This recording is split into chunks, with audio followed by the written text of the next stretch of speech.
Ongea unanipotezea. Mademu anasumbua na mimi sana, ndugu yangu sana. Nishasumbua muda mrefu ndugu yangu. Wewe utafanyaje ndugu yangu? Pata hiyo ndugu yangu. Yule si unaenda unamtokea unamwambia mimi nakupenda kitu bila wewe, unamwambia yani nafunguka yani. Nasunguka yani. Unafunguka tu unamwambia mimi siwezi kuishi bila wewe, si unajua mimi ndo ni hivyo yani wewe unatakiwa ukifika anza kumtongoza pale. Umejiamini kwanza, cha kwanza ni confidence. Yaani ukishafika pale yani niamini mimi ukishafika pale unakuwa ni unyama kabisa. Kwa rafiki yangu mimi nitafanya kitu nataka mwenyewe.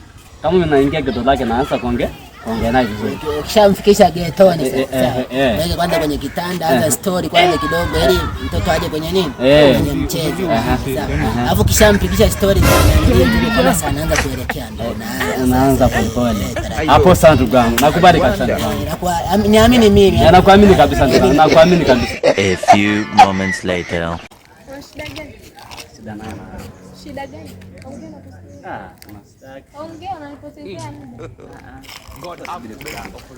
Una shida gani unataka? Anataka kuongea na wewe. Ongea na kusikiliza. Anasikiliza vizuri. Namba yako ndugu yangu. Unajua umenisimamisha uniambia mambo ya maana, unaniambia masuala ya nani? Atakupa ng'ombe 5 ndugu yangu. Wewe sijali tu.